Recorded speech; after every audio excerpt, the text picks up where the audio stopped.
El flúor es uno de los elementos químicos que se encuentran en el grupo de los halógenos, definiéndose así como formador de sal. Se encuentra en la corteza terrestre en forma de gas a temperatura ambiente y en concentraciones significantes en el agua subterránea al contacto con los minerales de la zona. Este químico tiende a vincularse con otros elementos formando varias combinaciones a los que se dan distintas utilidades, lo que provoca una bioacumulación en nuestro organismo al estar expuestos de tantas maneras. El tipo de flúor que exponemos en este videoprograma es el fluoruro sódico, que entre otros que citaremos está presente en muchos de los productos que utilizamos y consumimos diariamente. Sin embargo, la evidencia científica muestra que el flúor no es seguro para la ingesta, y una gran parte de los consumidores no tienen constancia de este dato. La historia que gira en torno a este elemento se debe en una de las utilidades en la industria del aluminio y la minería del fosfato, cuando varias empresas americanas se toparon con dificultades a la hora de hacer desaparecer estos residuos tóxicos.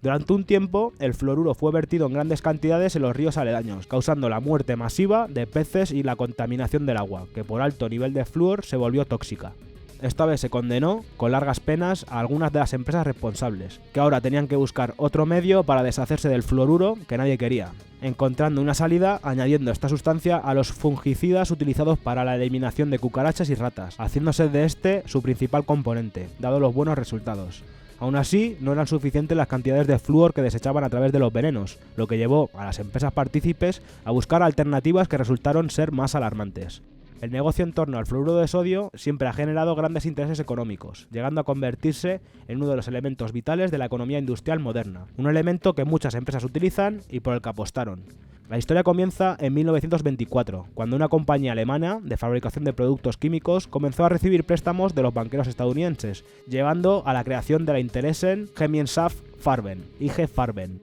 Henry Ford y American Standard Oil Company, compañía fundada por la familia Rockefeller, fusionaron sus activos con IG Farben en 1928, y por los años 30 hubo más de un centenar de empresas estadounidenses que contaban con filiales y acuerdos cooperativos en Alemania en torno al negocio del flúor. En 1939 se dio lugar a un acuerdo entre la Compañía de Aluminio de América, Alcoa, entonces el mayor productor mundial del fluoruro de sodio, y la Dow Chemical Company, para transferir su tecnología a Alemania, donde ya contaban con un gran apoyo, lo que llevó a que finalmente muchas empresas, entre las que se encuentran Colgate, Kellogg's y DuPont, firmasen acuerdos del cartel con IG Farben, creando un grandioso grupo de presión apodado como la mafia del flúor, quienes cooperaron juntos logrando que la orden sobre una investigación más detallada del flúor tras el incidente de la muerte de peces quedase paralizada hasta encontrar una salida para dar conclusiones positivas. Mientras tanto, la mafia del flúor seguía teniendo como prioridad buscar alternativas rentables para eliminar los desechos tóxicos que generaban sus empresas y presionar a la opinión pública haciendo ver que el fluoruro de sodio no es tan malo como parecía en un principio, pudiendo limpiar su imagen a nivel mundial, por medio de los medios de manipulación. Se dio la casualidad de que la Compañía de Aluminio de América, Alcoa, contaba con el abogado Oscar R. Ewing, quien fue nombrado más tarde como director de la Agencia Federal de Seguridad, una posición que le puso a cargo del Servicio de Salud Pública, y que finalmente dio lugar a la aprobación de la fluoración a través de los suministros de agua por parte de la Organización Mundial de la Salud, una de las medidas que más controversia ha desatado desde entonces.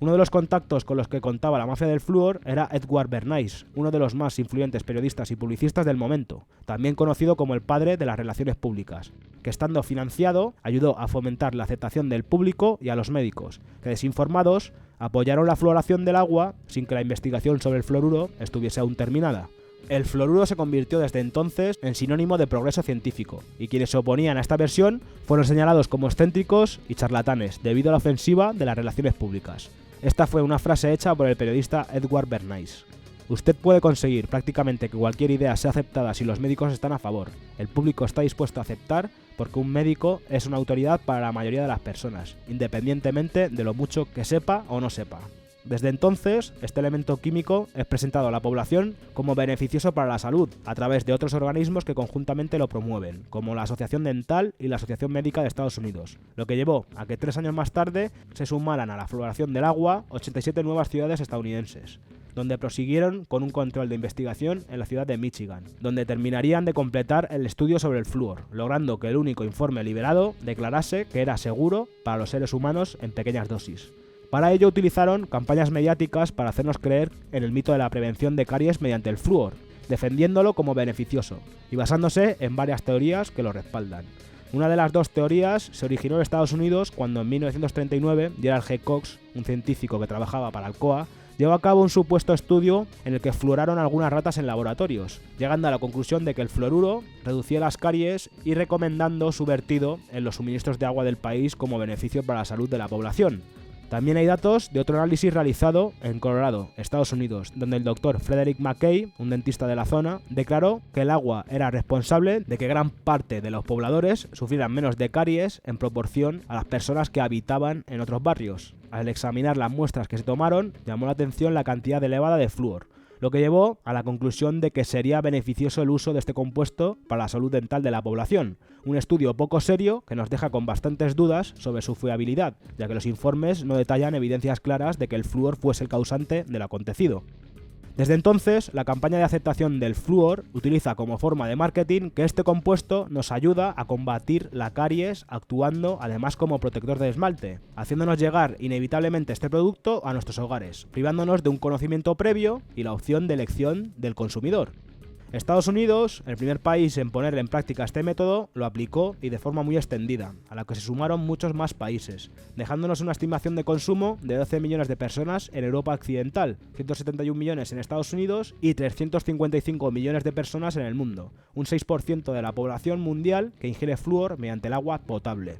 Las políticas de estos países nos intentan hacer ver que se preocupan por nuestra salud dental, argumentando que los efectos negativos que este químico produce se manifiestan a partir de un consumo elevado y que la dosis aplicada en el agua es lo suficientemente pequeña como para no afectar a la salud, justificando su uso ya que consideran que los beneficios obtenidos son superiores a los riesgos. Se estima que al menos 50 millones de personas beben agua fluorada en niveles de concentración elevados, siendo probable que esta cifra sea mucho más alta y teniendo en cuenta que gran parte de los países partícipes sobrepasan el nivel recomendado comprendido entre 0,7 y 1,2 partes por millón de flúor a suministrar en el agua, y que se han llegado a encontrar en concentraciones que duplican el máximo establecido.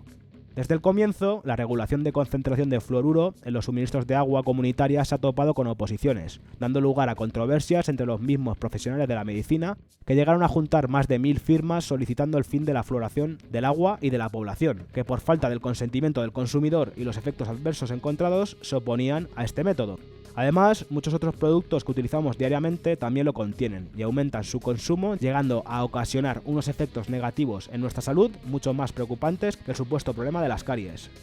Lo cierto es que esta sustancia está considerado como un elemento tóxico y reactivo para nuestro organismo, llegando a ser clasificado como la segunda neurotoxina más letal del planeta, solo superada por el cloruro de potasio. Se ha demostrado que, por el contrario, un consumo prolongado y excesivo de flúor provoca numerosos efectos, desde el dañado del sistema nervioso, aumento considerable de la fragilidad ósea, que produce consecuentemente la osteoporosis y la artritis, llegando a ocasionar justo lo contrario a lo deseado, dañando los dientes, pudiendo derivar a una fluorosis dental por la acumulación de flúor. También es causante de varios tipos de cáncer y tiene el poder de producir un envenenamiento por su toxicidad en nuestro organismo que puede llevar a la muerte del consumidor. Además, son tanto los efectos secundarios de este componente químico que la detección de que este sea el causante de un problema de salud se hace casi imposible. Trabajos llevados a cabo fuera del campo oficial, tanto clínicos como experimentales, han demostrado que provoca alteraciones en las células del sistema reproductivo masculino, alterando también la morfología y la bioquímica cerebral, llegando a afectar peligrosamente el proceso de aprendizaje y de la memoria. El último efecto citado es uno de los que más controversia suponen en torno a los más pequeños, siendo mayormente vulnerables y teniendo en cuenta que están en un momento donde el aprendizaje y la curiosidad están en pleno auge y la exposición al flúor lo hace disminuir notablemente. Aún así, las campañas de fluoración están interesadas en este tipo de público, fomentando su consumo en los colegios, utilizando la concienciación sobre la salud dental cada semana, donde se ofrecen vasitos con una mini dosis de flúor de color y un sabor que lo hace más atractivo para los niños, y que al parecer se seguía suministrando hace un par de años en España, aunque la campaña fue suspendida aparentemente por falta de presupuesto en las escuelas. Muchos países en Europa han prohibido o rechazado este método, como Alemania, Francia, Bélgica, Luxemburgo, Finlandia, Dinamarca, Noruega, Suecia, Holanda, Irlanda del Norte, Austria y la República Checa. Y hay otros muchos que siguen luchando hoy en día en contra de los grandes grupos de presión que recomiendan y venden sistemas de medicación para el agua. Pero la insistencia de los mercados por fluorar a la población de una manera u otra hace tomar otras medidas a los países que no agregan esta sustancia al agua, fomentando y promoviendo masivamente otro tipo de productos que también se han procesado mediante la mezcla de este químico. La fluoración de la sal es uno de los métodos más utilizados, que por su bajo costo hace llegar esta sustancia a toda la población hasta las áreas más remotas, siendo promovido por la OPS, Organización Panamericana de la Salud, para su aplicación, donde la fluoración del agua no es posible o existe una gran población rural. Las demás fuentes comunes de exposición al fluoruro son las pastas dentífricas, enjuagues bucales y suplementos dietéticos, productos mayormente orientados a la supuesta protección bucal y la ingesta de vitaminas adicionales en la alimentación, sin tener en cuenta que la gran mayoría de refrescos añaden flúor a sus productos y que también se utiliza en una gran gama de tranquilizantes y medicamentos. El fluoruro de sodio ha llegado a consolidar así una gran parte de los ingresos multimillonarios a nivel industrial y farmacéutico. Para hacernos una idea de hasta dónde llegaron las finalidades de este químico, datos demuestran que durante la Segunda Guerra Mundial IG Farben desarrolló planes en Alemania, en un intento de control de la población a través del suministro de agua fluorada, donde se comprobó que causaban ligeros daños a una parte específica del cerebro, haciendo más difícil que la persona afectada defendiera su libertad, llegándose a mostrar más dócil, una táctica que se utilizó en los campamentos de prisioneros nazis y rusos. Datos de los que nada se supo hasta que fueron desclasificados, como los del Proyecto Manhattan, documentos militares de Estados Unidos que muestran una vez más la otra cara a las alternativas del flúor, siendo el componente clave en la producción de la bomba atómica y que también millones de toneladas de él fueron requeridos para la fabricación del uranio enriquecido y plutonio. Tras estos informes se sabe que científicos de la bomba atómica recibieron la orden de proporcionar pruebas útiles beneficiosas para la tapadera en la investigación sobre los efectos del flúor, y que esta fue censurada por la Comisión de Energía Atómica de Estados Unidos, por razones de seguridad nacional. El interés que demostraron por hacernos ver que el fluoruro beneficiaba a los dientes era necesario para la defensa de estas empresas frente a las demandas de los trabajadores de las plantas y las comunidades cercanas, que estaban envenenados por las emisiones de los fluoruros industriales. Hoy en día, la idea que implantaron desde un principio está más que aceptada y normalizada en todo el planeta. La publicidad juega un papel importante en su aceptación, orientada en llegar a todo tipo de público, especialmente a los niños y a los padres, que desinformados sobre los efectos nocivos, más tarde optan por estos productos para su uso diario. Pero si recopilamos información, nuestra perspectiva cambia, ya que sabemos que si un producto mueve millones, probablemente haya intereses de esta sociedad capitalista que se opongan al bienestar del consumidor, que una vez más paga con su salud la indiferencia de las corporaciones, y que en este caso estamos siendo envenenados, pudiendo servir también como objetivo de planes de eugenesia que desatan aún más polémica, sabiendo los efectos secundarios que producen en nuestro comportamiento. Como siempre, agradeceros que os hayáis molestado en ver este videoprograma y seguiremos nuestra búsqueda a través de la verdad, porque ya sabéis que solo la verdad nos hará libres.